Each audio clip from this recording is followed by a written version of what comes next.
কষানোর দরকার নাই, চাইলে কষে নিতে পারেন, তবে একবারে পানি দিয়ে আমি সিটি তুলে নেব। আসসালামু আলাইকুম, আপনারা সবাই কেমন আছেন? আশা করি সবাই অনেক ভালো আছেন। আমি আলহামদুলিল্লাহ ভালো আছি।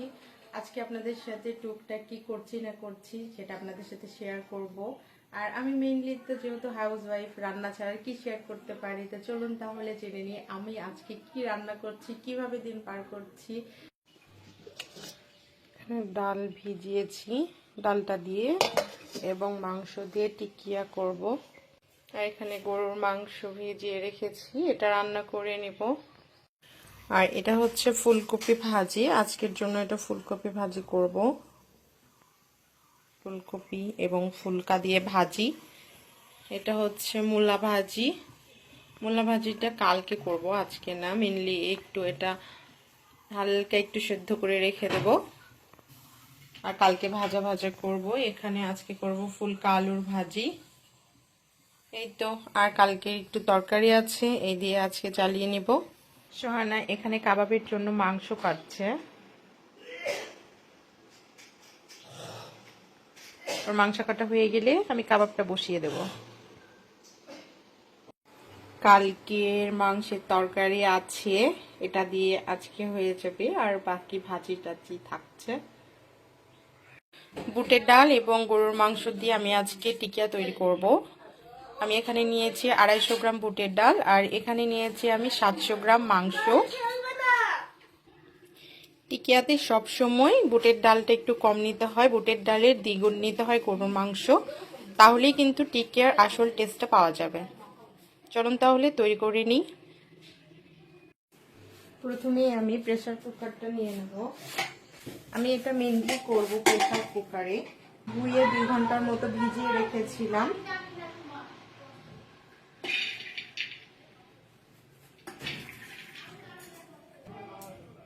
গরুর মাংসটা পুরোপুরি দিয়ে দেব। গরুর মাংসটা আমি ছোট ছোট করে পিস করে কেটে নিয়েছি, আপনাদেরকে দেখিয়ে দিই। একদমই ছোট ছোট পিস করে কেটে নিয়েছি, দিয়ে আমি ধুয়ে নিয়েছি। আমি দিয়ে দেব পেঁয়াজ কুচি, কাঁচামরিচ। ঝালটা আপনাদের না যার যার স্বাদ অনুযায়ী দিবেন, তবে টিকিয়াতে একটু ঝাল কমই লাগে। আদা রসুন বাটা 1.5 চামচ, হলুদের গুঁড়া 1 চামচ, মরিচের গুঁড়া 1 চামচ, জিরা ধনিয়ার গুঁড়া 1 চামচ। এখানে দিয়ে দিচ্ছি দারচিনি, এলাচ, তেজপাতা। লবণ দিয়ে দেবো স্বাদ মতো। তেলটা সামান্য পরিমাণে, আমি তেলটা গরুর মাংসে খুব একটা বিশেষ করি না, এটা যেহেতু তেলে ভাজতে হবে। সব উপকরণগুলো আমি হাত দিয়ে মেখে নেব।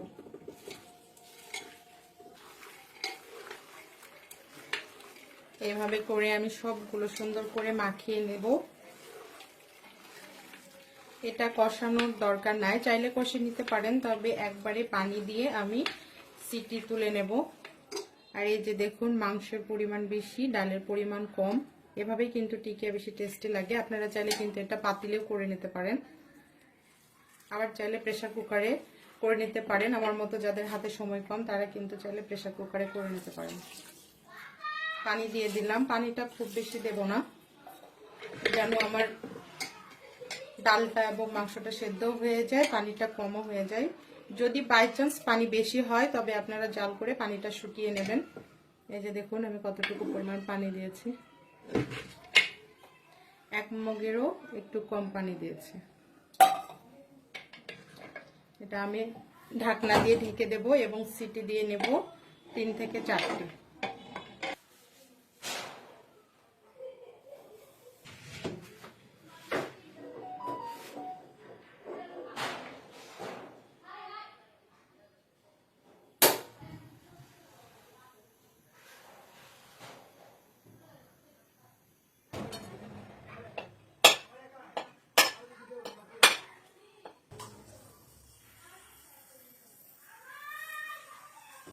আমি যেহেতু পিঠা বানাবো, এই জন্য প্রথমে নারকেলগুলো ভেঙে নিলাম। এখন নারকেলগুলো কুড়িয়ে নেব, এজন্য আমি কুড়নিটা ধুয়ে নিচ্ছি।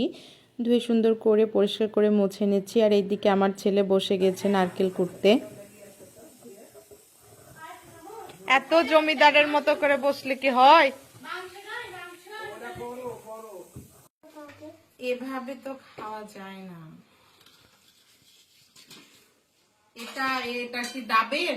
ডাব থেকে যেটা হয় ওটা সেভাবে খাওয়া হয়, ভেঙে যাবে চামচ। দাও।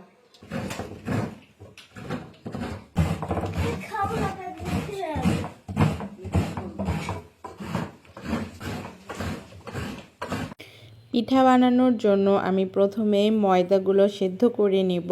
আমি যেহেতু 2-3 রকমের পিঠা বানাবো, এই জন্য প্রথমে স্টেপ বাই স্টেপ আমি তৈরি করে নিচ্ছিলাম। প্রথমে আমি ময়দা সেদ্ধ করে নিচ্ছিলাম, নিয়ে তারপরের স্টেপে আমি চলে যাব। আমি যেহেতু বকুল পিঠাও তৈরি করব, এই জন্য আমি নারকেলগুলো অনেকগুলো কুড়িয়ে নিয়েছিলাম। আর আমি বকুল পিঠার জন্য প্রথমে নারকেলের নাড়ু তৈরি করে নিচ্ছিলাম। আর আম্মা আমাকে সব সময় সুন্দর করে ইনস্ট্রাকশন দিচ্ছিল, প্লাস আমি আম্মাকে জিজ্ঞেস করছিলাম, আম্মা এটা কিভাবে হয়, ওইটা কিভাবে হয়। আর আমাদের পিছের ব্যাকগ্রাউন্ড তো শুনে আপনারা বুঝতে পারছেন, দুইটা সুন্দর ছোট ছোট চিড়িয়াখানার বাচ্চা আছে, যে দুইটা সারাক্ষণ বকর বকর বকর বকর করতেই আছে। আপনারা কিছু মনে করবেন না।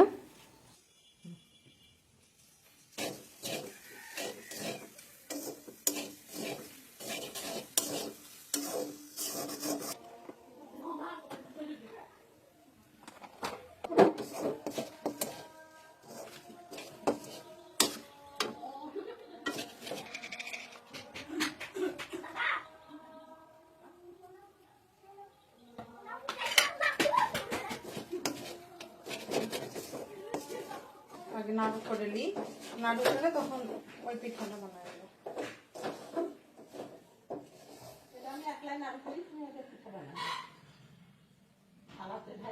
না চামচ দিয়ে হাত দিয়ে তুলবো।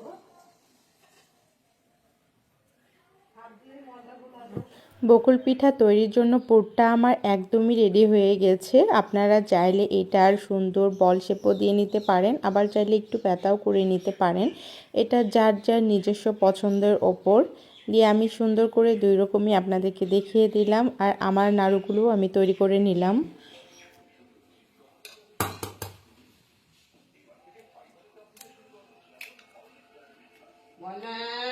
ডিম আমার শাশুড়ি সবসময় আমার ছেলেকে ময়না বলেই ডাকে বেশি, এই জন্য ময়না ময়না সারাক্ষণ করতেই থাকে। দাদা ভাই আর ময়না ছাড়া আম্মা কখনোই ডাকে না। দেখা যাচ্ছে।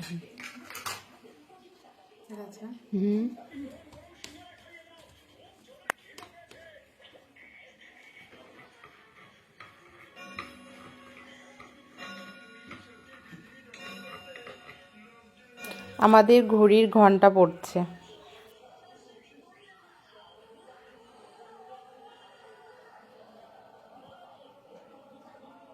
ছায়া হয়ে যাচ্ছে, বেশি কাছে দেখা যাবে।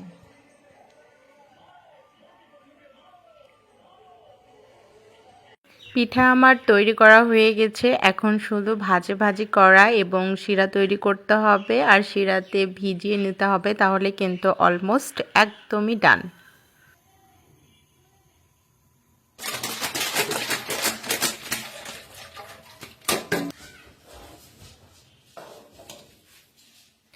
লিকুইড দুধের সাথে যদি গুঁড়া দুধ মেশানো যায় তাহলে কিন্তু দুধটা খুব সহজে ঘন হয়ে যায় এবং টেস্টটাও কিন্তু দ্বিগুণ হয়ে যায়। এই জন্য আমিও একটু গুঁড়া দুধ মিশিয়ে নিলাম। পিঠা বানাচ্ছে।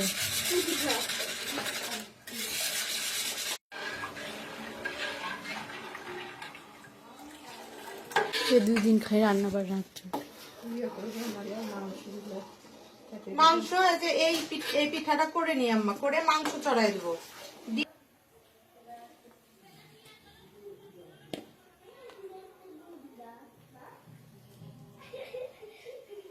আপনাদের যদি আমার ভিডিওগুলো ভালো লেগে থাকে তাহলে অবশ্যই আমার চ্যানেলটি সাবস্ক্রাইব করবেন, পেজটি ফলো করবেন এবং লাইক কমেন্ট শেয়ার করবেন। আর আপনাদের যদি কোনো কোশ্চেন থাকে তাহলে অবশ্যই আমাকে কমেন্ট বক্সে বলবেন, আমি চেষ্টা করব আপনাদের কোশ্চেনের অ্যান্সার দেওয়ার।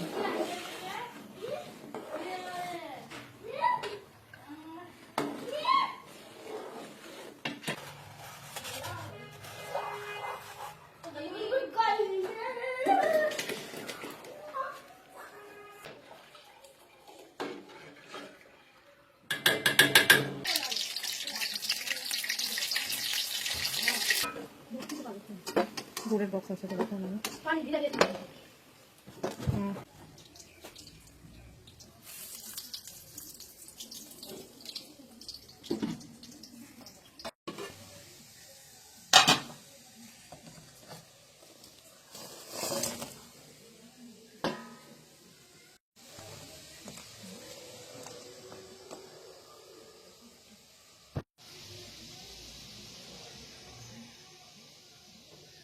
এইদিকে আমার বকুল পিঠা শিরাটাও তৈরি হয়ে গেছে। এখন শুধু আমি পিঠাগুলো তৈরি করব এবং ভাজবো আর শিরাতে দিয়ে দেব।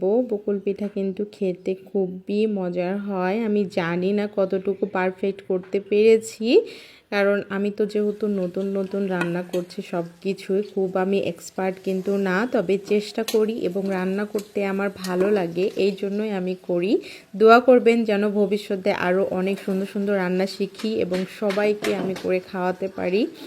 আর এইদিকে এই যে আমার কিন্তু টিকিয়া, যেটা আমি সিটি দিয়ে রেখেছিলাম, আমার বাকি সব প্রসেসিং করতে করতে এইটা একদমই লাস্টে করা হয়েছে। তো এই যে কত সুন্দর মতো সেদ্ধ হয়ে গেছে দেখুন। আর একটুও কিন্তু আমার টিকিয়ার নিচে পানি নেই, তবে আপনাদের যদি কারো পানি থাকে অবশ্যই আপনারা এটা টানিয়ে নেবেন। আর আমার বকুল পিঠার যে বাকি ব্যাটারটা বেঁচেছে, সে বাকি ব্যাটারের মধ্যে আমি ইনো সামান্য একটু দিয়ে দেব।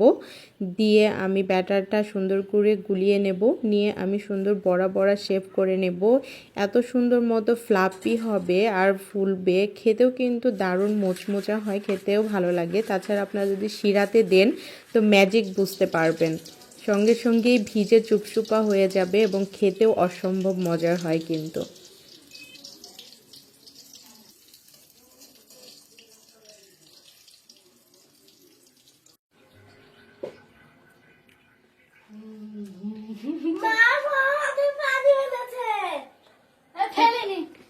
ঠিকই করেছে।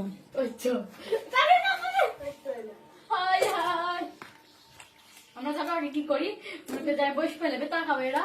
ওই বড় মানুষ না ছোট থাকবে, বড় মানুষের করে গেলে খাবো।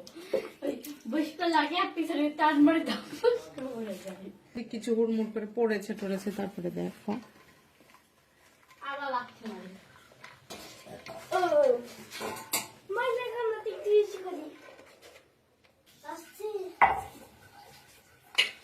টিকিয়া বানানো হয়ে যাবে তখন। টিকিয়া কে এসছে গো?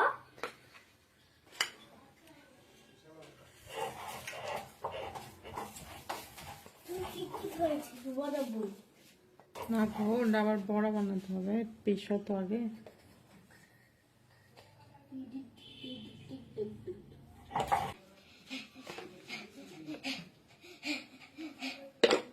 দেখি এই কালাই কেমন দেখি। অরেঞ্জ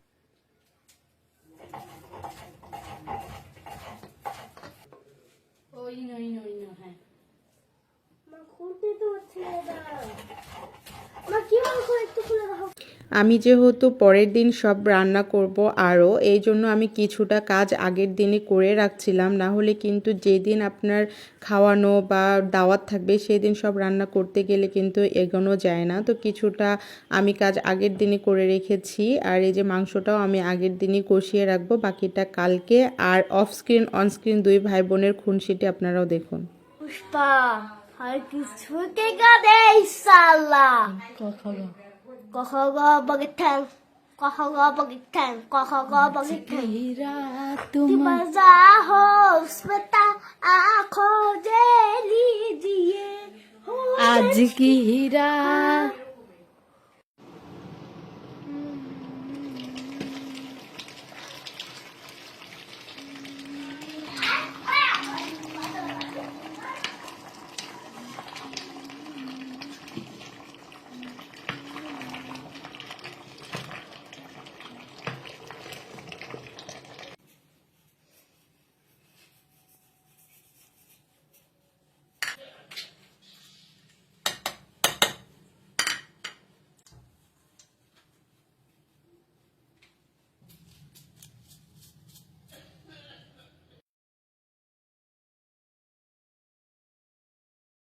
ভিডিও যদি নষ্ট হয়। এই তো তৈরি হয়ে গেছে আমার গরুর মাংসের টিকিয়া। এখন শুধু ভাজতে হবে আর খেতে হবে। যদিও বা আজকে রাতে আমি এগুলো ডিপ ফ্রিজ করব, কালকে ফ্রাই করব। আর এভাবে ফ্রোজেন করে কিন্তু অনেক দিন রাখা যায়। আজকের দিনের সমাপ্তি এখানেই নিচ্ছি। সবাই ভালো থাকবেন, সুস্থ থাকবেন, আমাদের জন্য দোয়া করবেন। আল্লাহ হাফেজ, আসসালামু আলাইকুম।